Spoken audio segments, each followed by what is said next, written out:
Hey tout le monde, j'espère que vous allez bien. Aujourd'hui on se retrouve pour une nouvelle vidéo.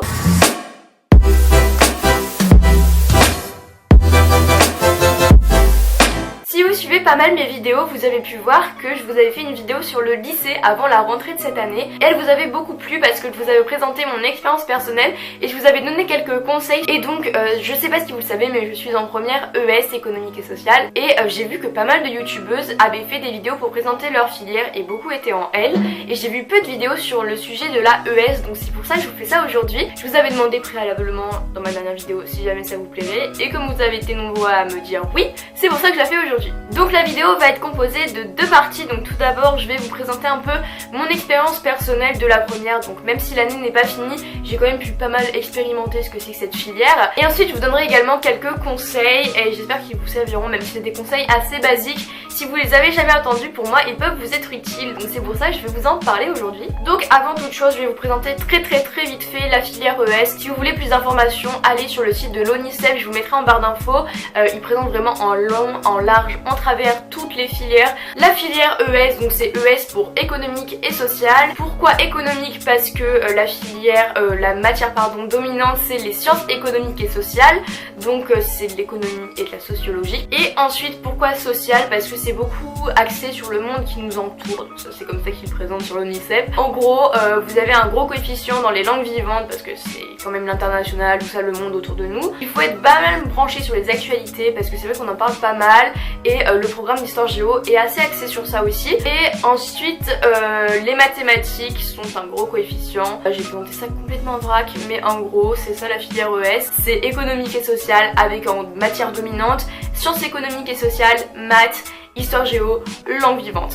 Voilà. Pourquoi j'ai choisi cette filière? Parce que personnellement, honnêtement, j'ai pas trop d'idées pour mon orientation, que les choses soient claires. J'aimerais beaucoup faire des trucs dans le journalisme et dans la communication des eaux comme ça. J'étais un peu perdue, je savais pas quelle filière choisir. J'hésitais surtout entre L et ES parce que S ça m'intéressait pas, je suis pas très scientifique, je suis plutôt littéraire. Donc aller faire de la physique et de la SVT et des maths tous les jours en super dur, ça m'allait pas trop. Et j'ai pris la ES parce que je sais qu'en L on peut prendre option maths, mais je préférais l'avoir dans mon tronc commun, enfin comment expliquer, je préférais l'avoir comme matière, je voulais garder les maths, donc c'est pour ça que je suis allée entre autres en ES. Et également par rapport à mes compétences, je dirais, je suis pas non plus littéraire à fond au point de faire du français et de la philo tous les jours. J'adore l'anglais qui est quand même une langue principale dans la ES.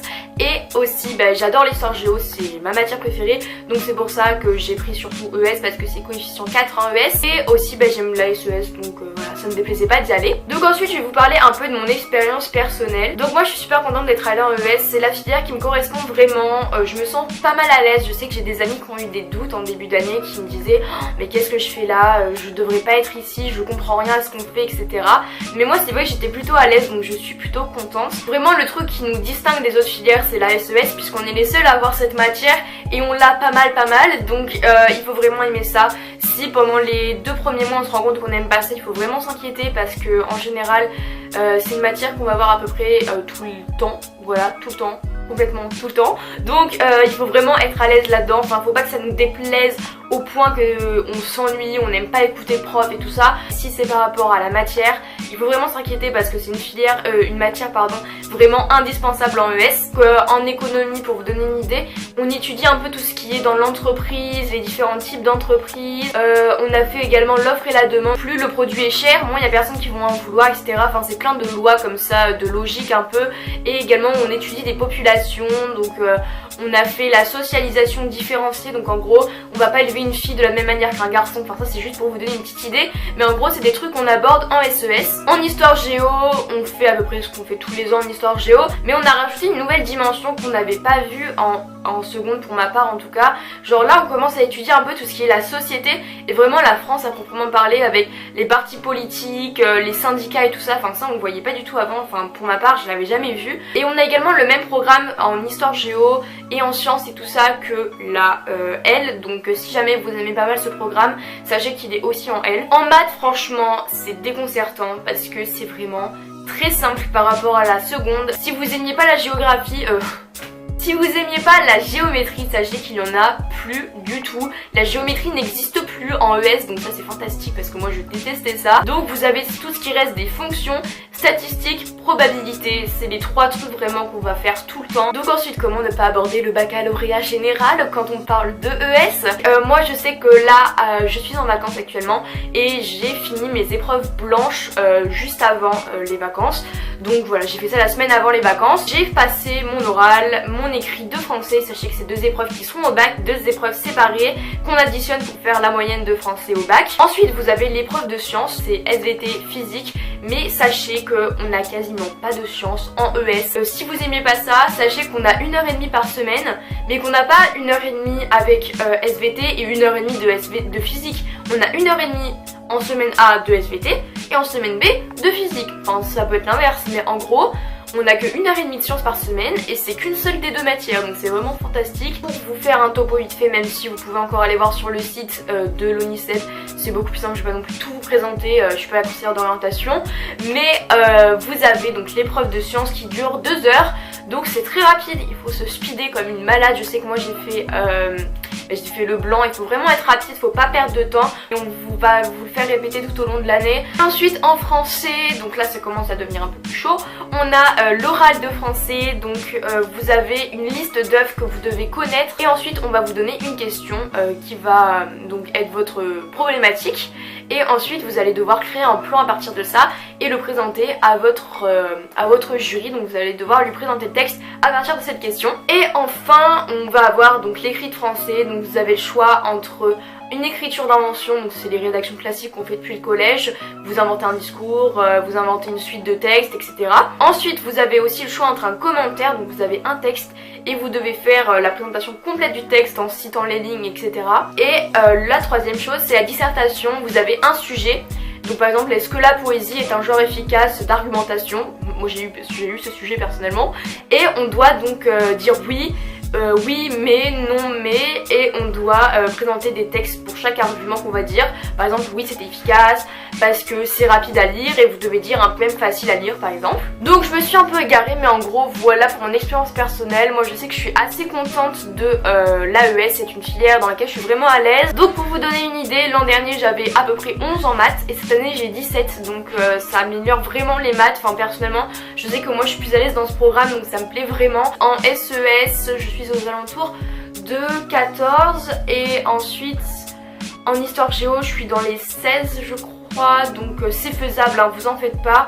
Donc maintenant je vais passer à la deuxième partie qui est la partie conseils. Donc vraiment ce que je vais vous dire c'est des conseils assez basiques, mais je pense qu'ils sont importants à entendre si jamais vous ne les avez jamais entendus, donc on sait jamais, je préfère vous les dire. La première chose primordiale, ne faites pas une filière pour suivre des gens. Même si vous avez des meilleurs amis avec vous en seconde, que vraiment vous vous entendez super bien, n'allez pas en S parce que vos amis sont forts en physique et eux ils vont en S, parce que si jamais ça vous plaît pas, vous allez être complètement largué et vous allez vraiment regretter. C'est votre filière, c'est vous qui allez avoir les notes, c'est vous qui allez avoir votre bac, personne ne peut le passer pour vous, donc surtout faites la filière qui vous plaît le plus à vous. Si jamais vous avez une idée d'orientation, bah c'est logique, faites la filière qui vous y amènera le plus facilement. Et si jamais vous n'en avez pas, donc vous avez 2 types de personnes et en général 2 choix également. Si vous avez vraiment aucune idée de ce que vous voulez faire plus tard, ou vous avez des notes assez faibles, enfin aux alentours de 10, faites vraiment la filière qui va vous faire avoir votre bac. Si jamais vous arrivez dans une filière et que vous avez vraiment des notes affreuses, enfin que vous avez même pas 5, vous n'allez pas avoir votre bac, donc ce serait quand même mieux de prendre une filière avec les matières où vous avez les meilleures notes en première, en seconde. Si jamais comme ça vous êtes dans ce profil, que vous avez aucune idée de ce que vous voulez faire et que vous êtes moyen à bon, enfin même vous pouvez être excellent en cours, prenez la filière qui va vous apporter les meilleures notes au bac avec les meilleures options.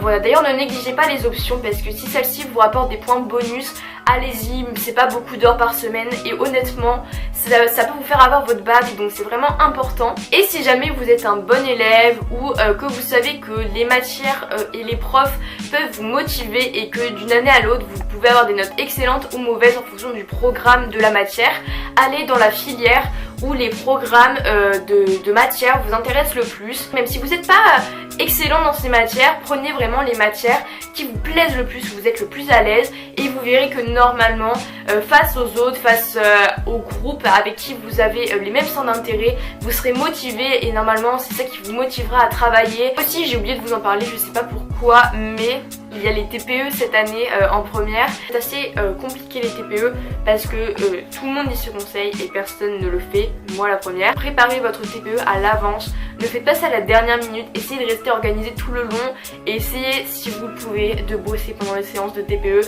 même si quasiment personne ne le fait. C'est bien parce que franchement ça fait du temps gagné et le faire à la maison seul alors que vous pourriez le faire avec votre groupe de travail, c'est beaucoup moins pratique, donc voilà. Faites-le pendant les cours si jamais vous êtes motivé. Également comme dernier conseil, donc c'est horrible de finir là-dessus, c'est pas du tout motivant et moi-même ça me stresse de dire ce conseil. Je sais que moi je l'ai appris en première, je le savais pas avant, mais les bulletins de première comptent pour après le bac. Donc surtout faites attention parce que si jamais vous savez que vous aurez pu donner de votre mieux et que vous l'avez pas fait, ben peut-être que vous le regretterez. Faut pas se dire que parce que le conseil de classe approche, parce que c'est le 3e trimestre, il faut plus travailler. Il faut vraiment travailler tout au long des trimestres et voilà, tout simplement. Ah oui, dernier conseil. Ça vient dans le tas, désolé, c'est vraiment pas du tout ordonné cette vidéo. Si vous faites des fiches pour le bac, ne les faites pas à la dernière minute. Je sais que moi pour le bac blanc, j'étais dans la crosse littéralement. Je voulais faire mes fiches vraiment à l'avance et au final je me suis retrouvée la semaine avant le bac blanc avec encore une dizaine de fiches à faire et c'est très stressant. Il vaut mieux les avoir finies longtemps à l'avance et les réviser la veille et être zen que faire ce que j'ai fait. Donc si je pouvais vous donner un conseil, faites très attention à ça et voilà. J'ai mis ma main comme ça.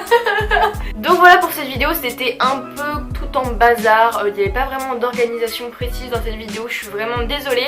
J'ai dit les trucs comme ça me venait, j'avais pas prévu grand chose. J'avais juste prévu quelques petits trucs sur mon carnet, donc c'était pas quelque chose d'extraordinaire. J'espère en tout cas que la vidéo vous aura aidé. Si jamais vous avez d'autres questions, n'hésitez pas à les poser en commentaire, je serai ravie de vous répondre. Si cette catégorie de vidéos vous plaît, mon expérience, mes conseils, n'hésitez pas à me le dire en commentaire. Et si vous avez d'autres sujets à me proposer, je serais super heureuse de les faire.